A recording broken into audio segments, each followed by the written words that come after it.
sebenarnya udah oke, jadi lebih dipermudah lah.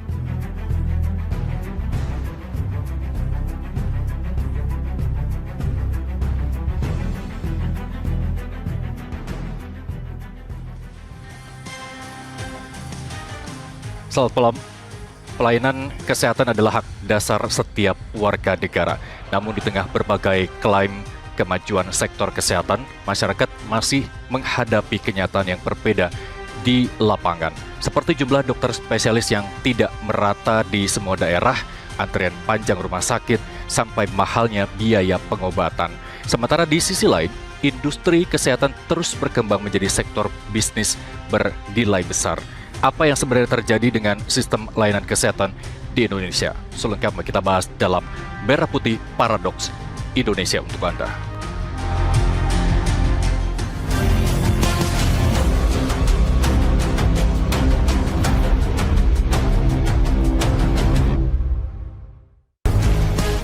Kita akan bahas langsung bersama narasumber yang telah hadir bersama kami di studio Toba Inti Tower Jakarta. Di sebelah kiri saya ada pakar healthcare ISMS Edianto Widaya. Selamat malam Pak Edi. Selamat malam. Terima kasih telah bergabung bersama kami. Dan di samping Pak Edi ada Dr. Abidin Siregar, pakar kesehatan masyarakat sekaligus Ketua Umum Opkes Indo dan penasihat PBID. Selamat malam Dok. Selamat malam Bung Irsal. Terima Selamat kasih. malam Pak Edi.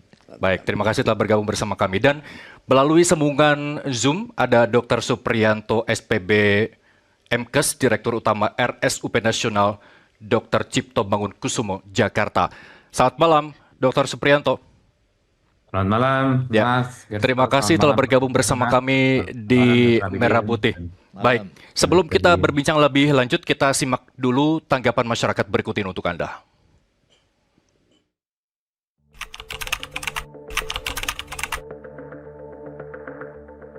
Pelayanan kesehatan di Indonesia mungkin yang pertama kali terlintas adalah rumah sakit, terus juga ada BPJS Kesehatan, sama mungkin asuransi kesehatan dari swasta kan. BPJS paling.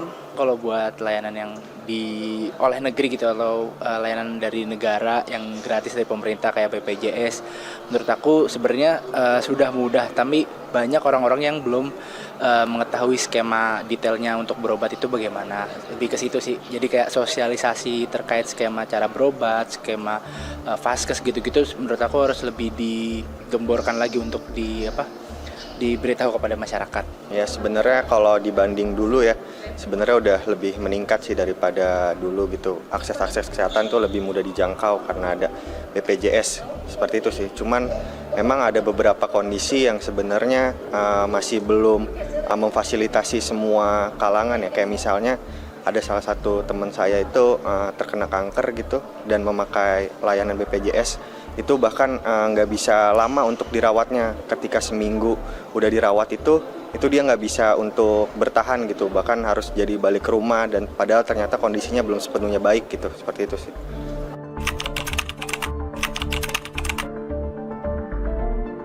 So far kalau dari pengalaman aku sendiri untuk layanan-layanan tersebut udah termasuk yang bisa dijangkau, yang mudah dijangkau oleh masyarakat. Dan kayak contohnya BPJS itu juga udah nge-cover hampir seluruh elemen masyarakat kan. Terus juga asuransi kesehatan itu juga udah gampang untuk diakses sama masyarakat. Dan juga rumah sakit tentunya sekarang makin banyak rumah sakit yang tentu welcome juga sama ya berbagai macam elemen masyarakat dengan berbagai layanan yang mereka punya juga. Lebih terupdate lagi ya, kayak misalkan jadwal dokter dan lain sebagainya, kuota itu bisa lebih transparan gitu kita lihatnya. Jadi ada istilah kan suka war kuota gitu. Aku harap sih yang kayak gitu nggak perlu ya, karena kita harus berarti apa nih yang harus diperbanyak, apakah dokternya atau misalkan kita harus petakan lagi pasiennya atau gimana gitu. Terus membludaknya juga pasien di rumah sakit kan sebenarnya ada penjadwalan, nah itu bisa dilakukan sih menurut aku. Jadi misalkan sesi pertama, sesi kedua, sesi ketiga itu perlu banget supaya pasien nggak semuanya numpuk di satu waktu dan nggak tahu dilayaninya jam berapa, itu sih. Menurut aku dari skema besarnya harusnya sudah ya, tapi tidak menutup kemungkinan ada beberapa kalangan yang masih sulit. Mungkin teman-teman dari daerah 3T itu mungkin masih sulit, dan kalau di dalam kota sendiri mungkin banyak orang juga yang belum tercakup oleh layanan kesehatan seperti asuransi atau BPJS gitu kan, itu masih cukup banyak ya. Oke sih untuk kayak kontrol gitu sebenarnya udah oke, jadi lebih dipermudah lah. Sebenarnya ada sisi baiknya, cuman untuk pasien yang sebenarnya kondisinya udah nggak baik banget gitu, itu rada kurang memfasilitasi gitu. Kayak yang cerita saya tadi, teman saya itu terkena penyakit kanker gitu, dan dia harus lama gitu, cuman hanya seminggu gitu diperbolehkan untuk dirawat di rumah sakit, jadi nggak bisa dirawat sepenuhnya dengan baik. Baik, kita langsung berdialog. Pak Edi dan juga Dr. Abidin dan juga Pak Supriyanto, kita buka dulu ini faktanya. Transformasi dan inovasi dunia kesehatan kan terus berkembang begitu ya, dengan pemanfaatan AI, terus kemudian robotika dalam bedah, terus kemudian ada telemedicine. Itu tentunya dalam upaya meningkatkan kecepatan dan akurasi diagnosis begitu ya, terus kemudian memudahkan akses di daerah terpencil. Tapi di saat yang bersamaan, masyarakat masih mengeluhkan antrean panjang, terus kemudian keterbatasan dokter, hingga akses layanan yang tidak merata. Saya minta dulu pendapat dari masing-masing narasumber. Saya mulai dari Pak Edi. Bagaimana tanggapan Anda dengan fakta ini? Ya, jadi sebetulnya kalau kita ngomong healthcare, Ya. kita seharusnya tidak cuma bicara rumah sakit. Oke. Ya, karena itu sudah kuratif sifatnya. Jadi preventif itu penting sekali. Ya, preventif itu melibatkan apa? Banyak hal, ya. Bagaimana sanitasi, higienisnya orang, bagaimana lingkungan hidup juga harus berbicara. Ya, bukan cuma Kementerian Kesehatan. Ya. Edukasi ke masyarakat juga itu sangat penting sekali, ya. Sehingga tidak terjadi penumpukan. Dan kalau kita lihat statistiknya, orang Indonesia yang pergi ke BPJS banyak sekali karena infeksi. Yang penyakit biasa-biasa saja. Kalau kita bicara mengenai Jakarta misalkan, infeksi saluran napas itu tinggi karena polusi.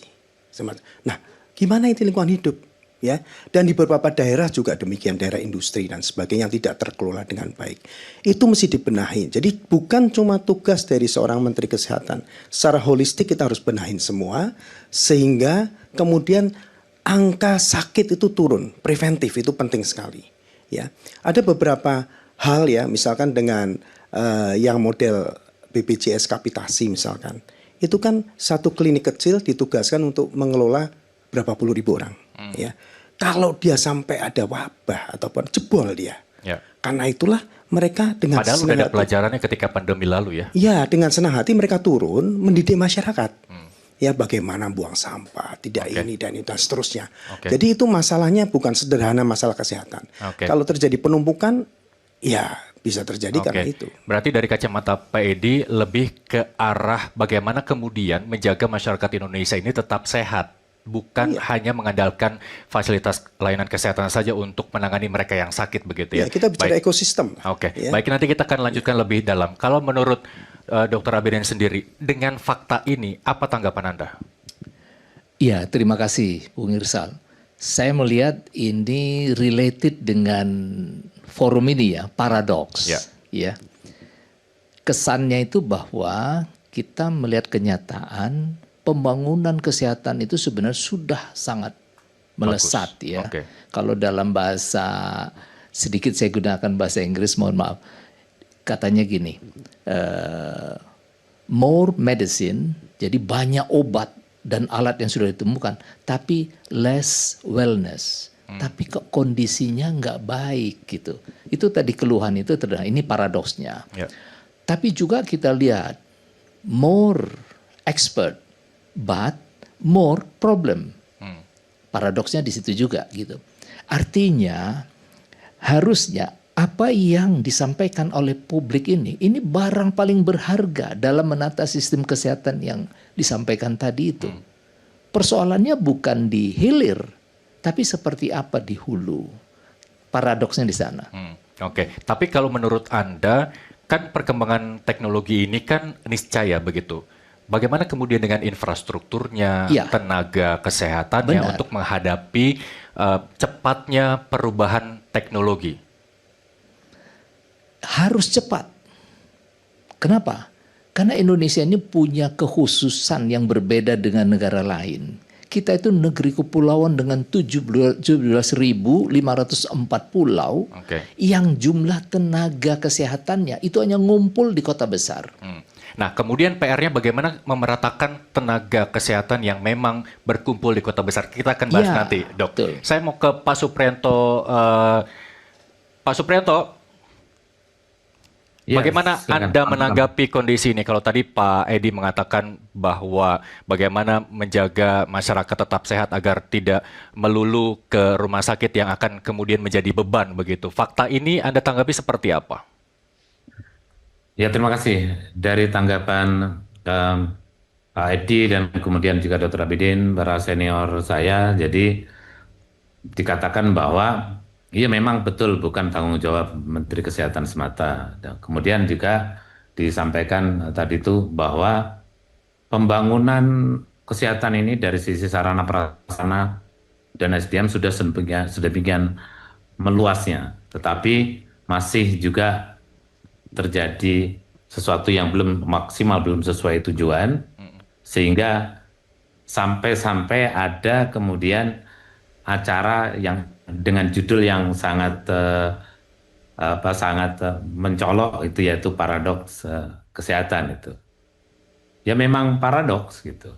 Kalau memang sebagaimana yang disampaikan senior saya Dr. Abidin, sudah sedemikian masifnya pembangunan dari sarana prasarana dan juga pendidikan SDM, tapi kok masih ada keluhan-keluhan yang kita rasakan dan dirasakan oleh masyarakat. Sebenarnya yang terjadi kalau menurut saya itu adalah kolaborasi. Kita belum bisa untuk bekerja secara kolaboratif, sehingga yang dipermasalahkan masalah-masalah yang mestinya sudah selesai. Kebetulan saya juga sebagai Ketua Kolegium Kesehatan Indonesia, juga Ketua Kolegium Bedah dan pimpinan Konsil Kesehatan Indonesia, yang mana menurut Mahkamah Konstitusi dan juga PT UN sampai dengan Mahkamah Agung, masalah kolegium dan sebagainya ini sudah selesai. Tetapi kita masih juga berkutat di situ. Tidak berpikir bagaimana berkolaborasi kemudian untuk meningkatkan accessibility pelayanan kesehatan kepada masyarakat yang equal dan juga merata. Kalau dari sisi asuransi atau tidak, mestinya tidak boleh ada perbedaan. Ini pasien ini BPJS atau tidak itu tidak perlu. Dokter itu tidak perlu tahu yang membiayai ini siapa. Itu urusan dari pimpinan rumah sakit. Tapi faktanya di lapangan, prakteknya masih suka seperti itu. Masyarakat mengeluhkan tidak diterima karena BPJS, diutamakan asuransi, dan lain sebagainya. Faktanya di situ di lapangan begitu, Pak Suprianto. Bagaimana kemudian Anda menjelaskan? Ya, fakta di lapangan begitu, itulah diskrepensi itu atau perbedaan-perbedaan itu yang harus kita minimalisir. RSCM yang besar aja bisa kok. Di RSCM itu orang sekarang, saya bahkan ada menyebarkan di sosmed itu. Yang sakit jantung atau stroke silakan aja ke RSCM. Nggak usah berpikir siapa yang membiayai, nggak usah berpikir punya uang apa enggak. Datang aja ke RSCM. Sebagaimana sebagai informasi, tahun 2025 kemarin, sumbangan RSCM terhadap orang-orang yang tidak mampu dan sedang tidak mempunyai kartu BPJS, maupun menutup gap defisit antara klaim BPJS dengan biaya real yang dikeluarkan oleh RSCM itu sampai 1,2 triliun, dan itu tidak tergantung dari APBN, itu dari yang perolehan RSCM sendiri. Itu bisa kok. Oke. RSCM yang besar bisa, saya rasa rumah sakit yang lain pasti bisa. Baik, bagaimana kemudian pertanyaannya menyamakan persepsi dari apa yang sudah Anda sebutkan? Karena rumah sakit swasta misalkan masih berorientasi kepada profit, Pak Suprianto. Tapi jangan dijawab dulu.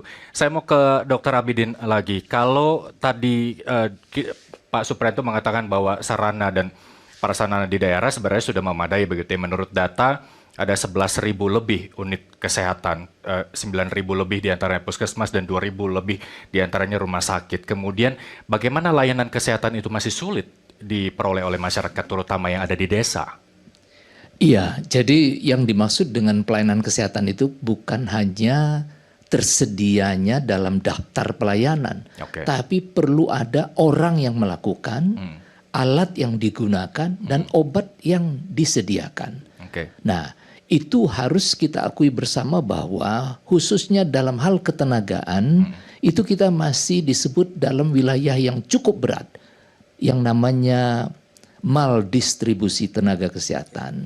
Jadi dari yang sekian ribu fasilitas kesehatan tadi itu, masih ada sekian ribu yang tidak punya tenaga yang memenuhi jumlah standar yang diinginkan. Oke. Akibatnya apa? Ya tentu pelayanannya tidak optimal, tidak komprehensif, tidak semua masalah bisa ditangani. Nah, setiap masalah, apalagi di bidang kesehatan, jika dibiarkan, ini akan berkembang, meluas, dan menular. Oke. Jika itu penyakit menular, kalau itu penyakit tidak menular, semakin berat dan biayanya makin besar.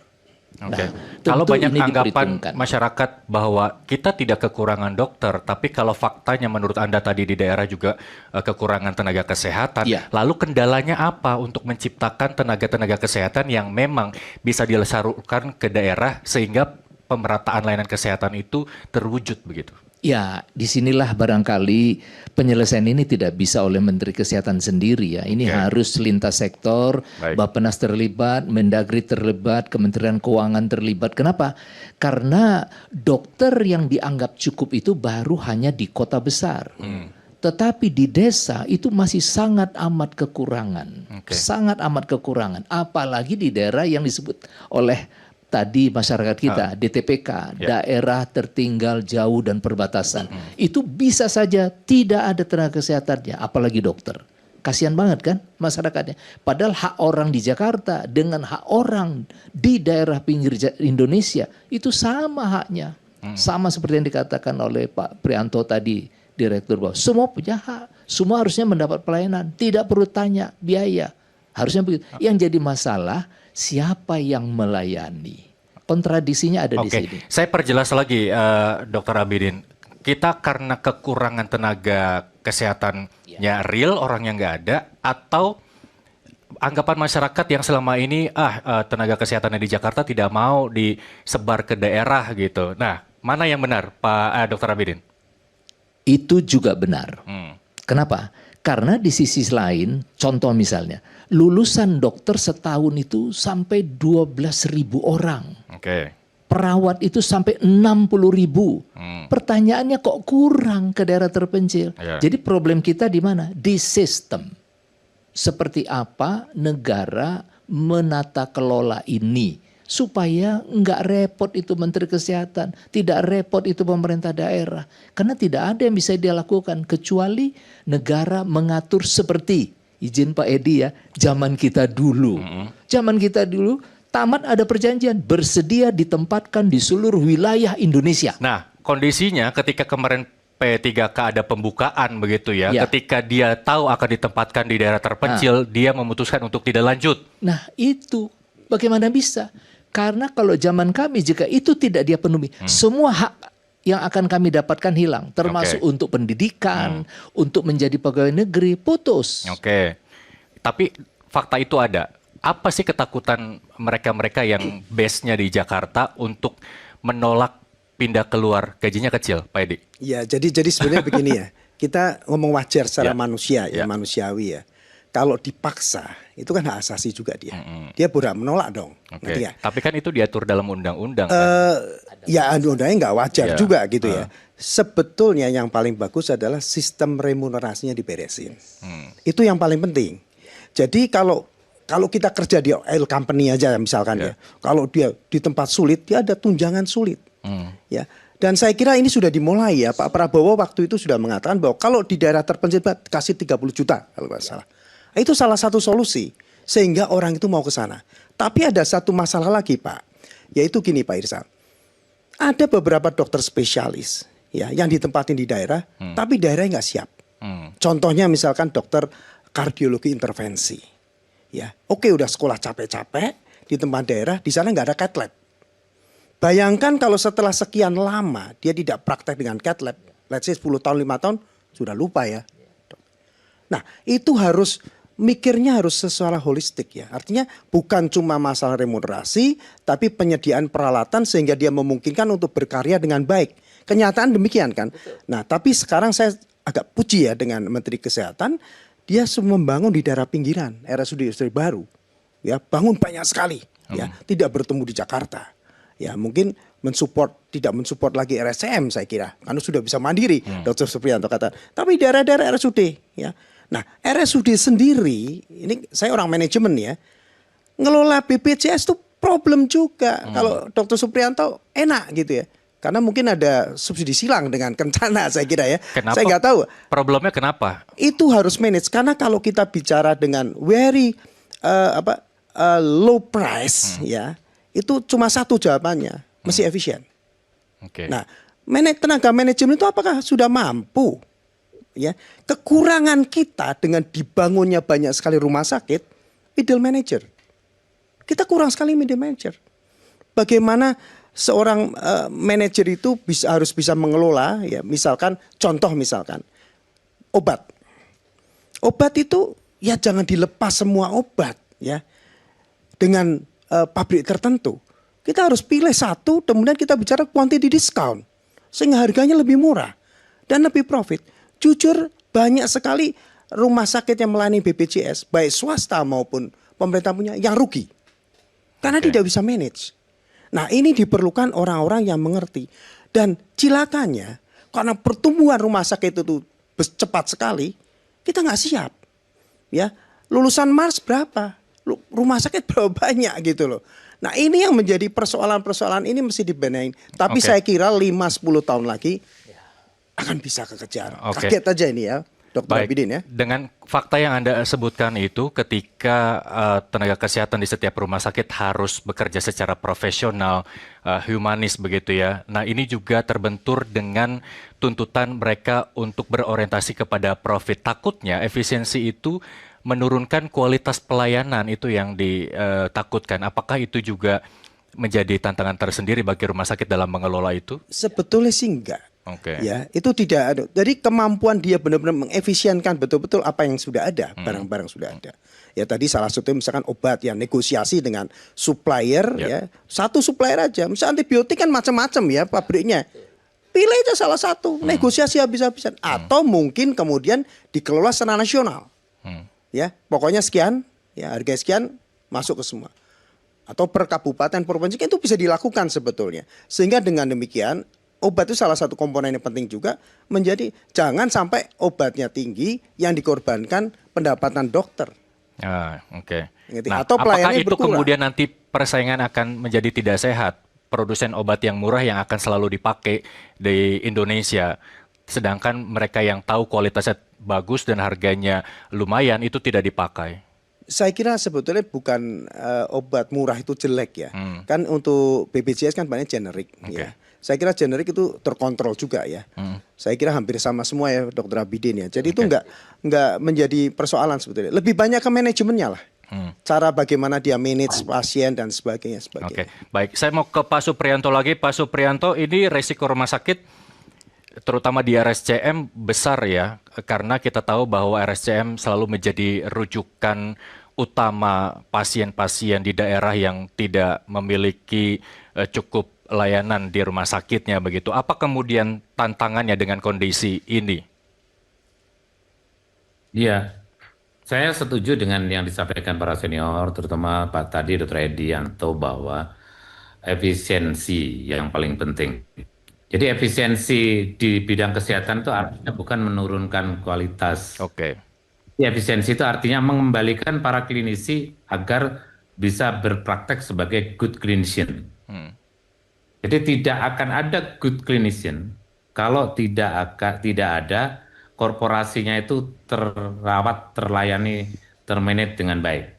Jadi hanya ada good klinisi kalau ada good corporate. Nah dari sinilah kemudian bagaimana mengembalikan para klinisi itu bekerja profesional. Itu pentingnya manajer-manajer rumah sakit itu mengelola dengan profesional. Kalau mengelola dengan profesional artinya pasti berpedoman pada praktek klinis yang baik dan benar. Kalau berpedoman pada praktek klinis yang baik dan benar, pasti murah.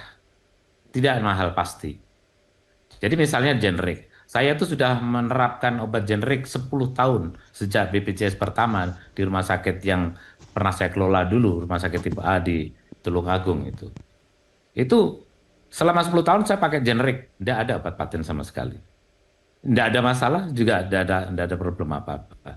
Jadi inilah yang saya sebut kolaborasi, semua mari berkolaborasi untuk mewujudkan hal ini. Yang lebih ironis lagi sesuai dengan topik adalah paradoknya. Pertumbuhan rumah sakit swasta itu 6%, tetapi pertumbuhan rumah sakit pemerintah itu 0,16%. 0,016%. Mungkin sekarang agak naik karena pembangunan rumah sakit oleh Menteri Kesehatan. Nah, ini mesti ada yang salah. Kenapa rumah sakit pemerintah kemudian justru tidak bisa tumbuh? Ada beberapa stakeholder yang harus kolaborasi. Rumah sakit daerah itu sangat dipengaruhi oleh bagaimana kepemimpinan dan juga mohon maaf tabiat dari kepala daerah. Kemudian banyak stakeholder yang lain ada di situ. Itu banyak dipengaruhi oleh hal itu. Sehingga harus ada kolaborasi antara tadi sudah disinggung oleh Senior Dr. Abidin, Menteri Kesehatan, Menteri Dalam Negeri yang sebagai induknya rumah sakit daerah, kemudian Menteri Keuangan, Menteri Pan-RB, dan bahkan Bappenas. Jadi misalnya Menteri Kesehatan kalau suatu daerah indeks tidak tercapai untuk pelayanan kesehatan, itu bisa di-hold oleh Menteri Kesehatan. Kalau KPI kepala daerah terhadap penurunan kematian ibu dan anak misalnya tidak tercapai, di-hold itu dana transfer daerah. Kalau tidak dengan cara-cara saling kunci begitu, ini selama sampai kapan saya nggak tahu akan begini terus. Gitu. Oke, Sehingga berarti nggak mau juga ke daerah. baik. Dengan kondisi ini, menurut Anda pemerataan layanan kesehatan, ketimpangan layanan kesehatan di Indonesia masih akan terjadi, sulit untuk pemerataan menurut Anda kalau memang kondisinya seperti itu? Iya, kalau tidak segera ada kekuatan besar, mungkin dari Pak Presiden, misalnya ada Inpres. Keempat menteri tadi harus berkolaborasi seperti ini, supaya rumah sakit pemerintah terjaga. Dan dokter itu juga, tadi disampaikan Dr. Edianto, itu juga makhluk meritokrasi. Oke, ada Sumpah Hipokrates, tapi kan makhluk meritokrasi. Sehingga dokter yang merupakan yang saya sebut sebagai diamond head drill. Kenapa diamond head drill? Baik buruknya rumah sakit itu sangat tergantung dokter. Dan dokter itu kemudian, apa yang dilakukan itu yang sering yang tahu hanya dia sama Tuhan itu. Sehingga kalau direktur itu tidak bisa memahami dan memanage dengan baik, tidak memberikan jasa yang pantas, ya tentu saja mereka tidak mau di daerah-daerah yang jauh, yang tertinggal terdepan itu. Pak Supriyanto, sejauh ini RSCM memang masih menjadi rujukan utama. Bagaimana kemudian mewujudkan RSCM di daerah sehingga pasien di daerah tidak perlu ke Jakarta, hanya seputar daerah saja demi pengobatan yang dekat, tapi juga maksimal pelayanannya. Tapi jangan dijawab dulu Pak Supriyanto. Saya mau ke Pak Edi, ini kan memang layanan kesehatan masih banyak terpusat di kota besar ya, tadi disampaikan oleh Dr. Abidin juga begitu ya. Anggaran kita cukup tidak sih sebenarnya untuk memindahkan segala macam kekuatan yang ada di kota besar ke daerah, menurut Anda? Menurut saya sih sebetulnya sangat cukup sebetulnya saat ini ya. Tapi juga harus ada keterlibatan dari pemerintah daerah. Ya, pemerintah daerah terutama untuk RSUD kan di bawah pemerintah daerah ya. Dia yang harus itu. Tapi saya mau kasih gambaran sedikit ya. Kadang-kadang orang Indonesia itu banyak komplain tentang sistem kesehatan di Indonesia. Tapi jangan lupa di Amerika ya, Indonesia itu lebih berani dari Amerika. Obamacare itu gagal di Amerika, ya. Dan orang, saya merasakan sendiri karena saya punya rumah sakit, itu malah ada orang Amerika datang ke Indonesia untuk berobat di Indonesia. Kenapa? Waktu tunggunya di sana lama sekali dan biayanya mahal. Dan untuk ketemu seorang dokter spesialis itu lebih sulit di Amerika daripada Australia juga sama. Tapi orang Indonesia kan tidak melihat keluar ya. Seakan-akan wah di Indonesia tuh worse. Dengan adanya BPJS itu sebetulnya keberanian yang luar biasa dari pemerintah. Kalau kita menilik ya, misalkan kayak NHS di Inggris itu berapa kali udah mau bangkrut itu. Indonesia kan mengcopy teknik seperti itu. Ya memang di sana ada aging population ya. Jadi sebetulnya dengan keberadaan kita di mana masih banyak tenaga-tenaga muda yang artinya produktif ya, yang menuanya juga nggak banyak. Saya kira dengan adanya BPJS kita masih sanggup. Tapi saya nggak tahu 20-30 tahun lagi di mana terjadi aging population yang sangat tinggi ya, kemudian yang mungkin dari segi fertilitasnya turun Indonesia gitu, seperti di Inggris misalkan, itu berat sekali. BPJS sana itu berat sekali ya. Nah, di Indonesia mungkin akan terjadi, sekarang masih oke, tapi mungkin 20-30 tahun lagi ceritanya berbeda. Karena mereka nggak produktif, tapi mereka sakit-sakitan, betul nggak, Dr. Abidin ya? Jadi mereka sakit tua, ya bagaimana? Karena harus di take care juga gitu loh. Tapi dia nggak produktif, ya. Nah, itu akan terjadi mungkin 20-30 tahun lagi. Kalau sekarang dana itu masih sanggup, masih sanggup. Tapi semahal-mahalnya biaya berobat ke luar negeri yang disebutkan oleh Pak Adi ini, contohnya banyak warga negara kita yang berobat ke luar negeri, itu alasannya kenapa, Dok? Apakah mereka tidak percaya dengan kemampuan tenaga kesehatan kita, terutama dokter, atau seperti apa? Kita akan jeda sesaat dulu. Kita akan kembali usai jeda, pemirsa Merah Putih akan kembali sesaat lagi.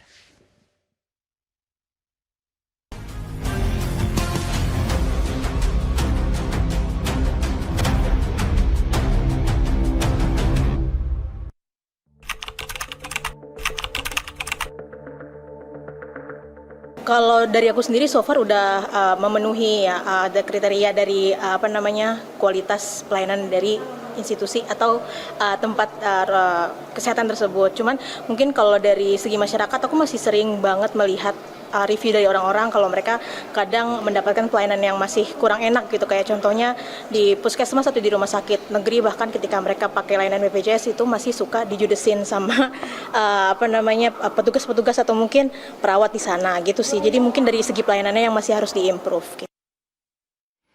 Nah, Dok, ini maksudnya salah satu masyarakat yang masih percaya dengan kualitas tenaga kesehatan kita. Tapi banyak juga masyarakat Indonesia yang kesannya tidak percaya dengan kemampuan tenaga kesehatan kita sehingga dia berobat ke luar negeri. Meskipun kata Pak Edi berobat ke luar negeri itu mahal begitu menurut Anda? Jadi banyak pilihan ya, dan itu kan hak asasi ya Pak Edi ya bagi setiap orang. Apalagi yang namanya untuk kesehatan. Karena lalai dalam kesehatan itu kerugiannya lebih besar. Jadi bagi dia harus memilih kemana dia harus berobat. Di sini tantangan buat kita. Yang di luar sana juga bagus. Di sini tidak kalah bagus. Tinggal informasinya seperti apa.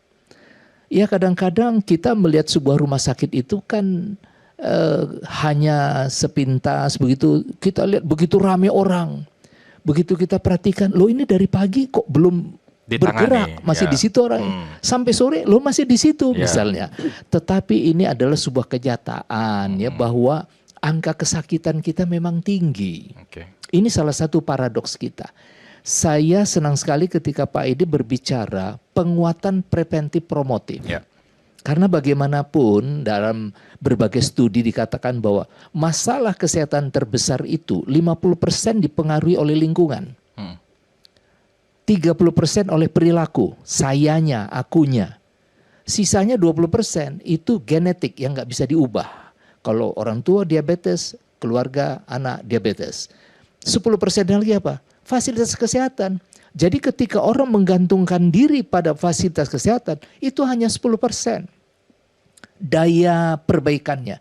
Yang terbesar itu mau nggak kita ini memperbaiki lingkungan hidup kita, rumah kita, supaya jauh dari penyakit, jauh dari nyamuk, dari segala macam kotoran ya.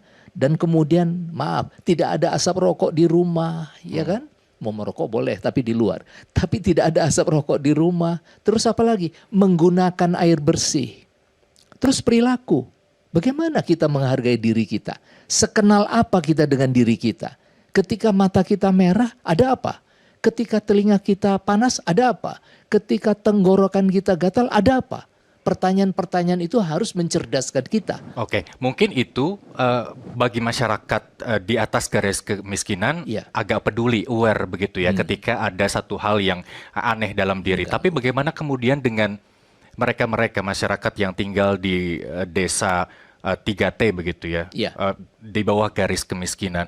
Untuk berobat saja dia kesulitan, bagaimana mendeteksi bahwa ada sesuatu yang aneh dalam dirinya begitu? Dalam sistem kesehatan kita sekarang, problem hanya tinggal jarak.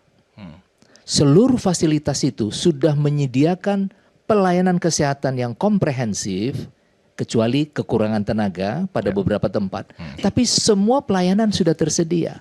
Yang jadi masalah ini transportasi itu tentu bukan tanggungan negara, kan begitu ya, dari satu tempat ke tempat lain. Nah, yang perlu difikirkan oleh pemerintah daerah, jangan pusat dong. Kalau semua pusat kan juga aneh itu ya.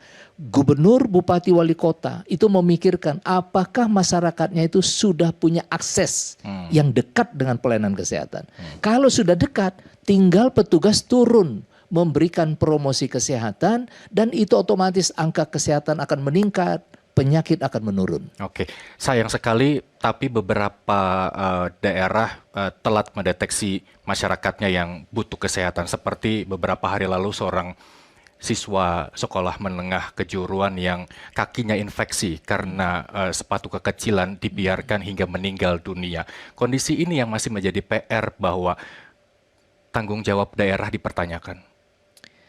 Kalau kita katakan tanggung jawab itu mungkin agak masih jauh sedikit Oke. ya. Tapi yang terdekat itu adalah tenaga kesehatan terdekat. Siapa? Dari masyarakat itu. Namanya Pusat Kesehatan Masyarakat. Oke. 85% dalam teori kami ketika sekolah itu tugasnya adalah di luar gedung, bukan di dalam gedung. Artinya home visit.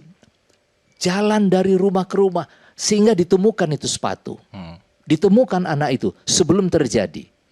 Itulah yang benar. Begitu juga UKS, upaya kesehatan sekolah. Ya. Anak-anak dilihat tinggi badannya seperti apa? Oh, resiko stunting. Matanya bagaimana? Oh, kurang vitamin A. Bagaimana dengan vitalitas dia? Oh, kurangan vitamin C. Ini semua bisa diajarkan karena bahan bakunya ada di sekitar rumahnya.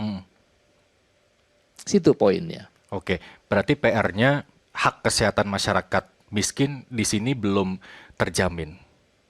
Bukan belum terjamin, sudah terjamin. Tapi- Tetapi bagaimana mengedukasi Oke. dia untuk menggunakan haknya dengan benar dan seterusnya. Petugas kesehatan kita juga menyadari ada tanggung jawab. Kepedulian itu yang harus ditumbuhkan. Kepedulian, Baik. setuju. Pak Edi, ini kemiskinan kalau menurut Anda setuju tidak menjadi hambatan masyarakat ini menjadi sehat begitu ya. Ini ada paradoks juga nih. Indonesia kaya dengan sumber daya. Terus kemudian mengapa masyarakatnya sulit menuju level kesejahteraan yang merata? Bagaimana kemudian kita keluar dari paradoks itu sehingga hak kesehatan masyarakat yang sudah terjamin itu terpenuhi, terus kemudian kemiskinan juga bisa sedikit berkurang tingkatnya di Indonesia karena PR-nya masih berat Indonesia untuk keluar dari garis kemiskinan. Ini kalau bicara mengenai kemiskinan, ini agak berbeda dengan masalah kesehatan nih Mas ya. Oke. Jadi kemiskinan ada dua macam. Kemiskinan struktural dan kemiskinan yang memang orang itu malas. Jadi artinya secara culture itu malas ya. Nah, kalau saya lihat di Indonesia saat ini adalah kebanyakan kemiskinan karena struktural ya, yang membuat orang itu tidak bisa meningkatkan taraf hidupnya. Satu-satunya peningkatan taraf hidup adalah pendidikan. Oke. Ya, jadi artinya orang itu harus pendidikan cukup baik sehingga dia bisa cari makan sendiri. Ya, tapi kalau secara struktural itu nggak gampang. Itu negara harus hadir. Tapi soal kemalasan ini cerita lain gitu loh. Ya, jadi lebih banyak Indonesia itu kemiskinan struktural. Jadi dan itu peran pemerintah daerah penting sekali karena pemerintah daerah harus memperhatikan masyarakatnya. Oke, ternyata seluas itu ya, kesehatan harus bekerja sama dengan sejumlah stakeholder ya, mulai dari lingkungan untuk menjaga preventif begitu ya, Preventif, pendidikan ya. untuk Tadi meningkatkan taraf Dr. hidup. Abidin juga mengatakan bahwa kalau dulu ada penyuluh pertanian Pak ya, kenapa nggak ada penyuluh kesehatan? Ah, Di mana dia akan menyuluh, jadi dia akan perhatikan sanitasinya dan Oke, sebagainya. tenaga kesehatan aja kurang, penyuluhnya juga kurang ya, Pak Dok Iya. Abidin. dalam program pelayanan kesehatan ada pelayanan promosi kesehatan. Oke. Yang tidak ada pelakunya. Siapa yang melakukan fungsi promosi kesehatan untuk rajin dari Jadi rumah ke percuma rumah? ya, programnya sudah tepat begitu ya, tapi yang Iya. sosialisasinya tidak ada, yang menjalankannya tidak ada begitu. Oke, baik. Saya ke Pak Supriyanto. Pak Supriyanto, tadi sudah dibahas oleh masyarakat kita yang menyayangkan ternyata masih ada rumah sakit yang kalau ingin menangani ditanya dulu ini pasien umum, asuransi, atau BPJS begitu. Karena rumah sakit ini ada dua dilema antara fungsi sosial dan orientasi profit. Kalau menurut Anda di RSCM sendiri seberapa besar tekanan itu yang kemudian mungkin masih bisa dilakukan oleh rumah sakit swasta mungkin? Ya, terima kasih, Mas. Tekanan untuk itu memang besar, tetapi ketika kita berhasil kemudian mengidentifikasi sumber dari pembiayaan pelayanan kesehatan, yaitu praktek dokternya, saya rasa itu bukan menjadi masalah. Tadi sudah saya sampaikan di depan. Ketika seorang klinisi bisa menerapkan ilmunya dan berpraktek sebagai good clinician, biaya kesehatan itu pasti murah. Itu kuncinya. Kemudian tadi disampaikan juga oleh Pak Edi tadi bahwa hak kesehatan masyarakat. Jadi kita nampaknya perlu kembali ke tujuan Indonesia Sehat tahun 2025 dan nampaknya belum tercapai semua, yaitu menciptakan masyarakat yang peduli akan lingkungan hidup sehat, sehingga masyarakat yang ada di dalamnya bisa menerapkan pola hidup sehat. Kalau toh kemudian sakit, yang tadi disampaikan senior Dr. Abidin itu cuma 10%, itu kemudian ada aksesibilitas yang jelas dan equal. Saya rasa itu. Oke, bagaimana kemudian formulanya agar keduanya ini tidak ada yang saling dikorbankan, Pak Supriyanto? Kembali lagi tadi, fasilitasilah para dokter untuk bekerja berbasis pada meritokrasi, supaya mereka kemudian ada penghargaan yang pantas, bukan kemudian di kota besar malah lebih besar, di daerah terpencil malah lebih kecil, bukan begitu. Dan kemudian fasilitasi mereka untuk bekerja profesional. Nah, sehingga biaya kesehatan itu kemudian menjadi tidak mahal. Oke, Gitu sih. selain tekanan rumah sakit, tekanan tenaga kesehatan menghadapi dua dilema ini seperti apa? Karena memang prakteknya di lapangan mereka menjalankan perintah rumah sakit yang harus mendahulukan pasien dengan biaya asuransi atau umum ketimbang dari BPJS sendiri. Ya, jadi gini, BPJS itu membayar kita itu kan prospektif atau berbasis pada paket. Jadi cukup, tidak cukup sekian. Jadi misalnya sakit hernia sekian, sakit appendix sekian, sakit jantung sekian gitu. Nah, sebagai direktur atau manajemen rumah sakit harusnya berpikir sebagai kontraktor gitu. Kontraktor itu kan pada waktu masang fondasi rugi, struktur rugi, tapi ME dan finishing untung. Ketika bangunan selesai, kemudian masih ada sisa untuk pengembangan, ya udah tidak ada masalah. Jadi kita menyelenggarakan rumah sakit juga begitu. Ketika kemudian untung di appendix, rugi di hernia, kemudian untung di jantung dan sebagainya, overall itu kemudian tidak negatif, ya sudah. Jadi kalau satu persatu istilahnya diteliti gitu, ya nanti justru nggak jalan. Yang terjadi adalah ini pasien BPJS perlakuan berbeda dari yang non BPJS. Gitu.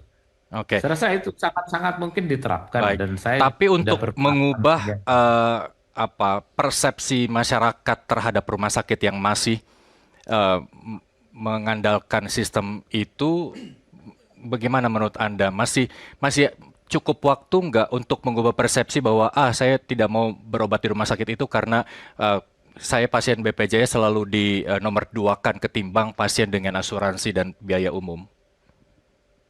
Masih ada waktu. kita kasih edukasi dan jaminan kepada para pimpinan rumah sakit agar mampu menerapkan ilmu manajemennya secara profesional. Oke. Tidak banyak hal-hal yang tidak perlu. Oke, Gitu baik. sih.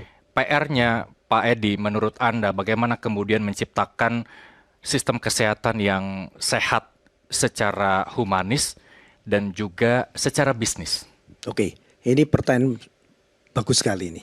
Jadi biarkan tadi Dr. Supriyanto mengatakan bahwa pertumbuhan rumah sakit swasta itu lebih banyak daripada Rumah sakit rumah sakit pemerintah. pemerintah. Ya. Biarin aja banyak, biar bersaing. Oke. Ya, bersaing untuk apa? Pelayanan. Betul kan? Pelayanan. Nah, saya pernah punya pengalaman satu hal ya, pada waktu saya nanya sama orang rumah sakit ya. Pertanyaan sederhana, Pak. Menurut Anda, pilih ya, pasien butuh rumah sakit atau rumah sakit butuh pasien? It's very basic question. Oke. Ya, Pak ya. Bayangkan 70% dari orang medisnya itu, para medis maupun perawat dan sebagainya, mengatakan bahwa pasien butuh rumah sakit. Bagaimana Anda mau menerapkan suatu pelayanan yang baik? Kalau para petugasnya itu mengatakan, lu butuh gue. Betul kan? Nah, itu harus merubah mindset. Nah, perubahan mindset itu bisa terjadi kalau ada persaingan. Betul nggak? Kalau banyak rumah sakit kemudian saling berebut pasien, itu bagus sekali. Akhirnya rumah sakit itu akan mengatakan, aku butuh kamu untuk saya bisa survive. Betul nggak? Nah itu nanti akan bertahap. Dan it's happen di Jakarta sudah mulai. Ya, saya lihat misalkan contohnya RSUD Cengkareng. Itu udah bagus sekali pelayanannya. RSUD loh ya, pelayanannya udah. Dan di BPJS, ya dia banyak mengcopy, kebetulan mengcopy kita punya rumah sakit juga. Jadi ada yang berbicara mengenai experience itu penting banget melayani. Itu terjadi kalau persaingan kayak dulu, zaman dulu lah, kita handphone zaman dulu masih mahal, begitu dibuka nggak ada monopoli, harganya jatuh sekali sampai cuma 1.900.000 bisa dapat. Ya biarin aja mereka buka. Jadi jangan dibatasin. Dengan demikian mereka akan bersaing mendapatkan kualitas yang baik dan mereka sendiri harus efisien, kalau nggak survive. Kalau nggak dia bangkrut dia. Nah itu salah satu cara yang ya kita open aja market gitu. Jangan dilarang. Oke, baik. Gitu ya, itu salah satunya. Harapannya persaingannya lebih ketat dan utamanya lebih sehat begitu. Ya sehat. Dia kok bisa survive? Ya. Kok ini saya BPJS doang tapi mati. Ada satu rumah sakit di suatu kota ya, mungkin di Cirebon begitu ya. Besar sekali hanya BPJS. Tapi profitable. Tapi ada rumah sakit yang pemerintah punya RSUD ya, BPJS rugi. Kan ada sesuatu yang something must be wrong gitu ya. Apanya? Saya kira tadi kayak Dr. Supriyanto mengatakan, ya manajemennya nggak betul. Oke, formulanya silakan manajemen rumah sakit pikirkan sendiri. Mesti belajar sama Dr. Supriyanto. Beliau ini salah satu dokter direktur yang hebat dari Tulungagung ya, Dok ya.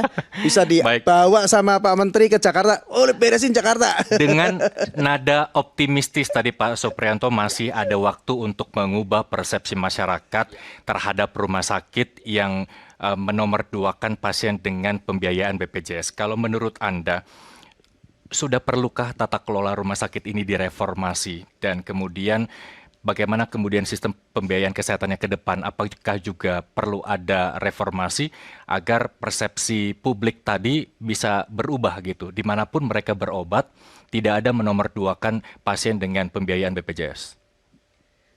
Persisnya itu sebenarnya tidak perlu reformasi ya. Saya sering jalan-jalan ketemu Dr. Supriyanto ya. Bagaimana berubahnya suasana RSCM di tangan beliau ya. Artinya cuma replikasi. Pak Edi mengatakan rumah sakit daerah RSUD Cengkareng. Cengkareng. Ya. Kan cuma tinggal replikasi. Artinya contoh bagus itu sudah ada di mana-mana. Tinggal ATM, amati, tiru dan modifikasi. Itu dia. Tinggal ATM, ya kan, amati, tiru dan. Tapi tidak ada yang mengawasi ketika praktek itu masih dilakukan oleh beberapa rumah sakit. Siapa sebenarnya yang harus mengawasi ketika masih ada praktek menomorduakan pasien dengan pembiayaan BPJS? Ya, tentu masyarakat juga bisa melakukan pengawasan. Ada tadi disinggung ada konsil kedokteran, di sana ada majelis yang bisa memeriksa kalau dokter ingkar etik, begitu ya, tidak mengerjakan pekerjaan sesuai dengan standar minimal, semuanya bisa dilaporkan dan pelaporan sekarang kan menjadi mudah dengan sistem aplikasi.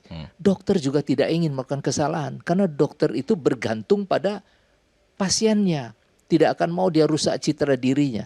Persoalan kita sebenarnya dalam paradoks ini adalah untuk urusan healthcare ini adalah bagaimana memastikan seluruh fasilitas kesehatan itu memenuhi minimal standar semuanya, orangnya, alatnya, obatnya, mekanismenya, dan sistem pembiayaannya yang tentu di backup oleh BPJS. Oke, kembali lagi ke tenaga kesehatan nih dok ya. Kalau menurut Anda ini kan datanya kalau saya tidak salah, kalau salah tolong koreksi. Menurut WHO itu kan standarnya 1:1000. Sementara di Indonesia masih sekitar 0,45 banding 1000. Artinya itu jauh dari kata ideal menurut WHO. Nah, menurut Anda untuk menuju 1:1000 itu apa yang harus dilakukan? Kita tahu bahwa pendidikan kedokteran di Indonesia masih terbilang mahal. Memang ada beasiswa, tapi mereka dengan biaya umum begitu ya, hanya orang-orang tertentu saja yang mampu menempuh pendidikan kedokteran. Sistem apa yang harus diubah menurut Anda untuk menciptakan tenaga kesehatan terutama dokter yang bisa membuat pemerataan kesehatan di Indonesia terwujud? Sumber lain mengatakan bahwa dokter di kota itu malah sudah melewati rasio. Sudah Surplus artinya? 1,1 banding 1000. Tapi di desa masih 0, tadi. Jadi artinya apa?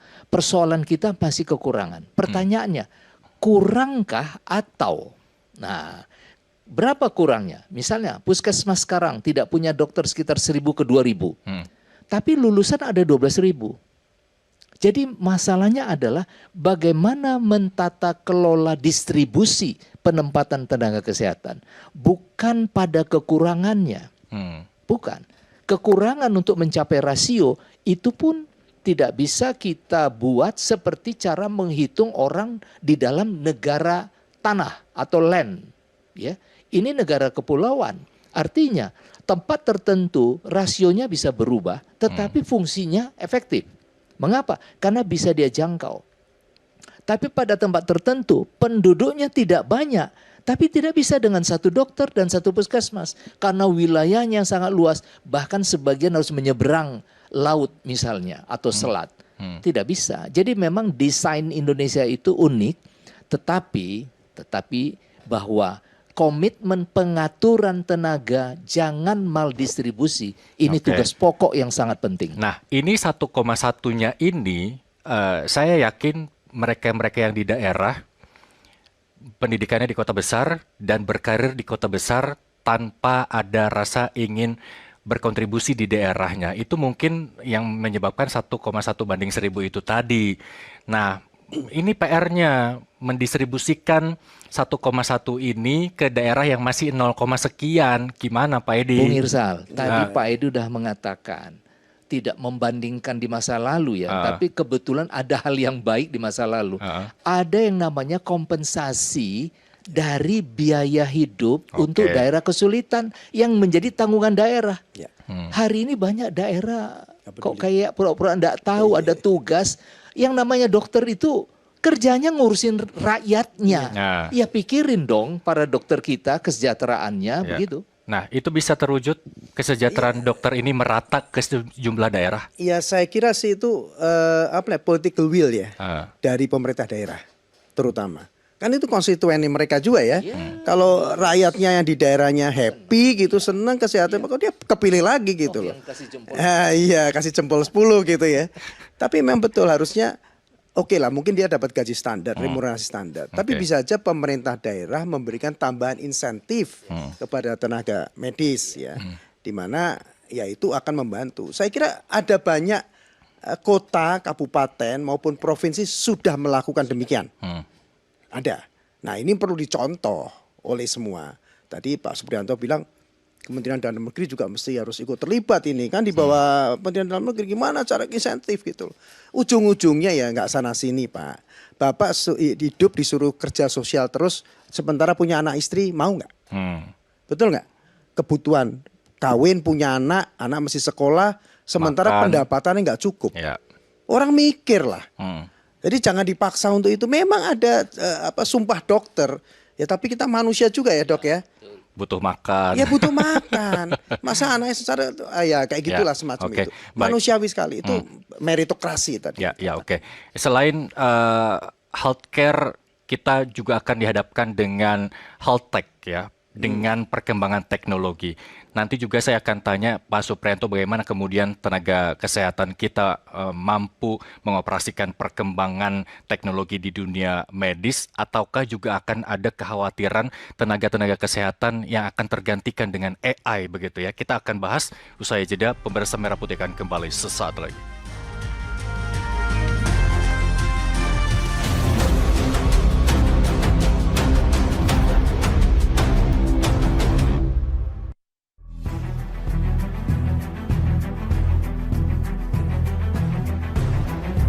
Contohnya BPJS itu juga udah nge-cover hampir seluruh elemen masyarakat kan. Itu sebenarnya udah oke, jadi lebih dipermudah lah.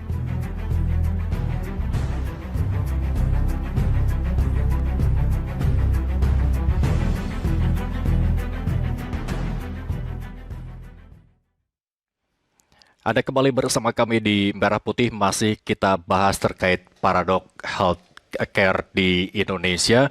Kita menuju era teknologi informasi yang berkembang secara pesat.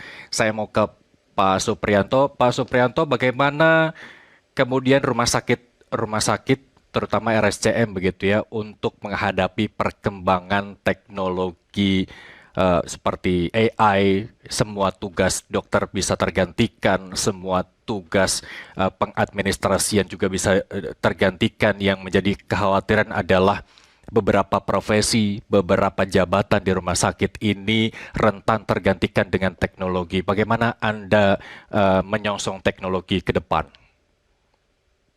Ya, terima kasih Mas. Dalam menyongsong teknologi ke depan healthcare seperti ini yang tadi dikemukakan sebagian besar kan terkait dengan AI ya. Jadi gini, profesi yang tidak akan tergantikan di dunia ini antara lain adalah profesi dokter. Tidak akan tergantikan. AI dalam profesi dokter itu tujuannya dan manfaatnya adalah untuk mempermudah dokter lebih presisi dalam melakukan diagnosa maupun pengobatan dan monitoring.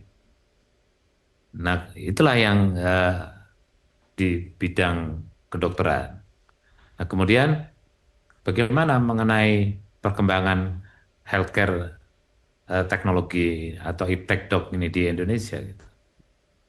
Saya rasa kita akan selalu ketinggalan juga kalau sistem rujukan itu tidak teratur dan tertata sedemikian rupa secara kolaboratif diciptakan mari kita ciptakan bersama-sama. Contohnya begini, RSCM itu rujukan tersier, seharusnya tidak perlu ada kasus-kasus yang mestinya kompetensi di bawahnya itu sampai ke RSCM, tapi faktanya kan masih juga sampai ke RSCM. Itu menandakan rujukan di bawahnya RSCM itu masih belum berjalan optimal. Mestinya orang-orang dokter-dokter ahli yang di rujukan tersier kayak RSCM itu harusnya melayani jumlah yang sedikit, hanya extraordinary case. Waktunya itu lebih banyak kemudian untuk melakukan riset, melakukan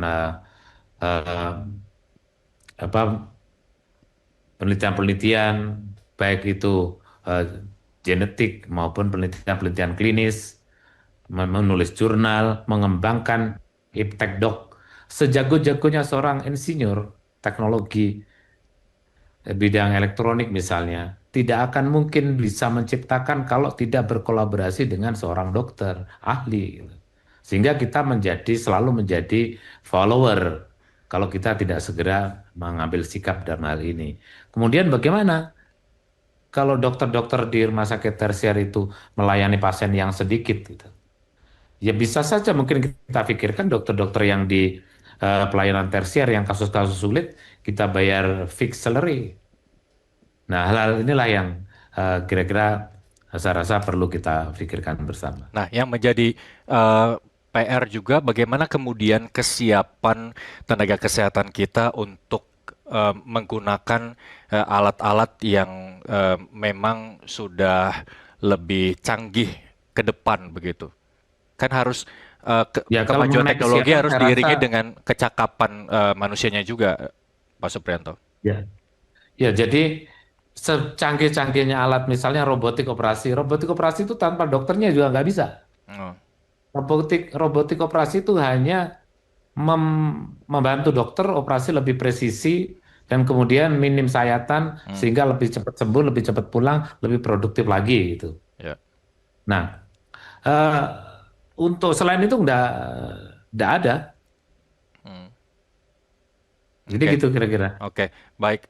Ini juga yang menjadi kekhawatiran adalah kalau diagnostik menggunakan teknologi, apakah ada celah untuk kesalahan diagnosa ke depannya dan bagaimana kita menghadapi itu? Jangan dijawab dulu, Pak Supriyanto. Saya mau ke Edi. Pak Edi, prasarana infrastruktur kesehatan Indonesia, bagaimana untuk menghadapi era health tech ke depan?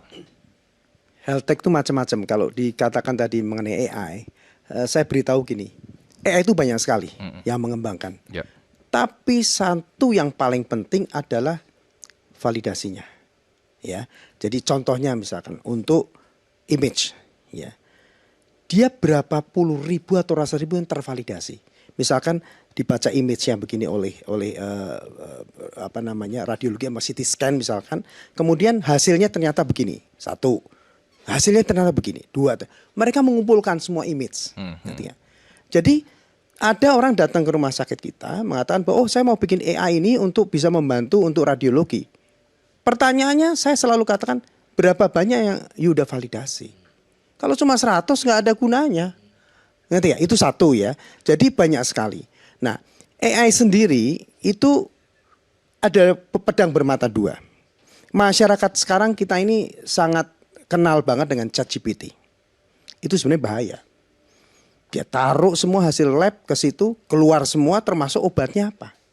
Dan gilanya di Indonesia, Anda bisa beli antibiotik di apotek. Betul nggak? Ya. Dan dia mengobati sendiri.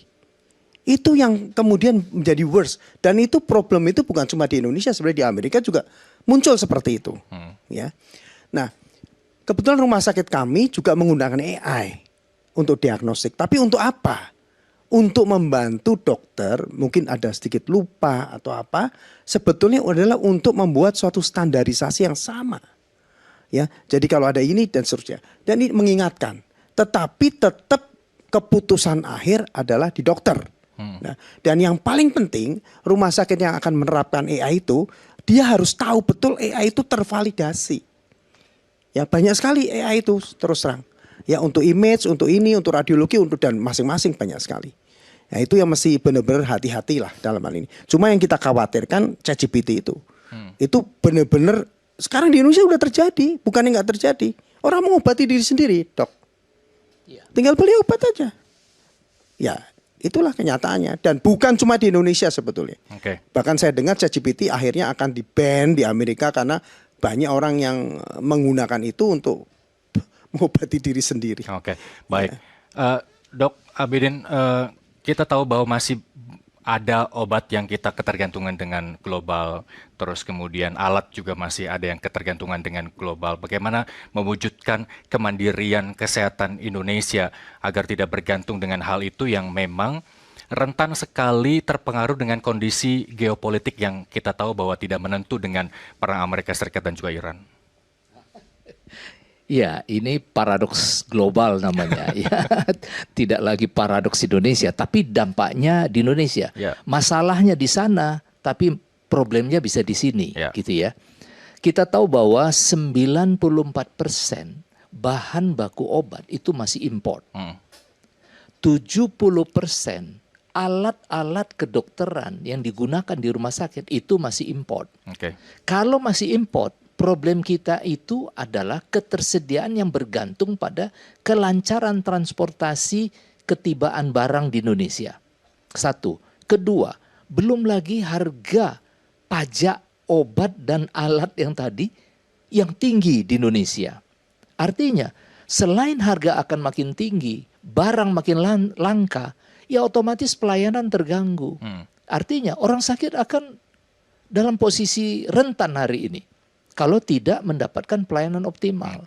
Nah, optimalnya pelayanan akan terganggu oleh situasi ini. Karenanya apa yang perlu dilakukan?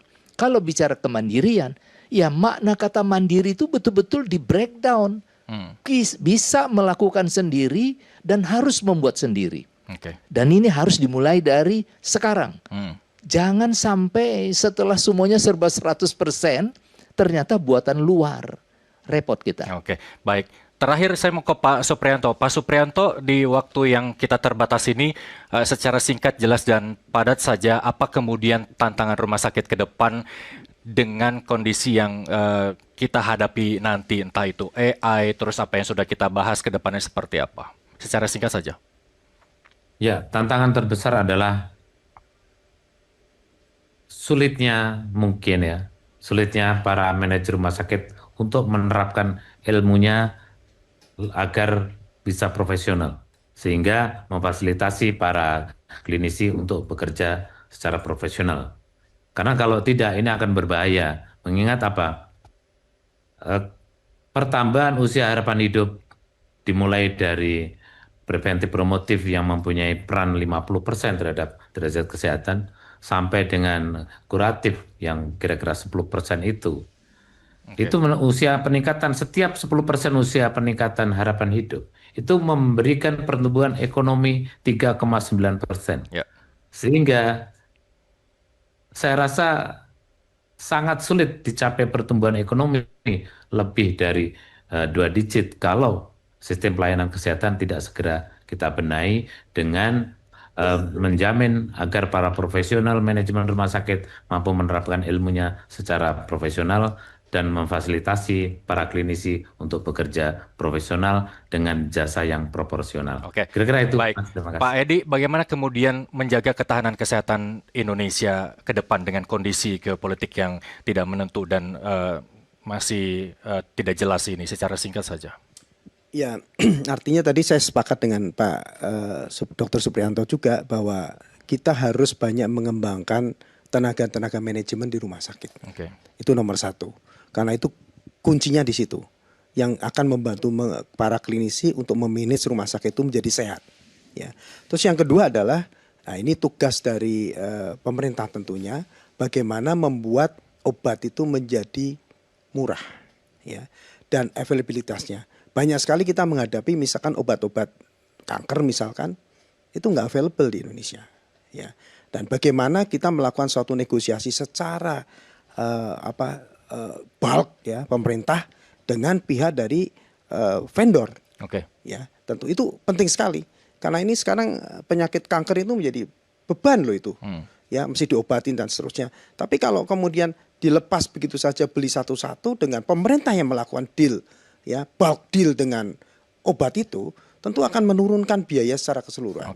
Ya, kira-kira itu yang kira gambarnya untuk meningkatkan bagaimana kesehatan dalam tempo cepat gitu ya. Baik, Dr. Abidin, ini hak kesehatan masyarakat Indonesia diatur oleh undang-undang. PR-nya kemudian bagaimana kesehatan itu bisa merata di seluruh Indonesia, secara singkat saja? Ya, tentu kita jalankan prinsip dasar pelayanan kesehatan yang merata, adil, dan tersedia sesuai dengan standar yang sudah ditetapkan. Ini sesungguhnya bukan pekerjaan sulit, karena sumber dayanya ada, orangnya ada, masyarakatnya ada, masalahnya jelas ada. Sehingga menjadi satu hal bahwa hal ini tidak sulit untuk kita terapkan.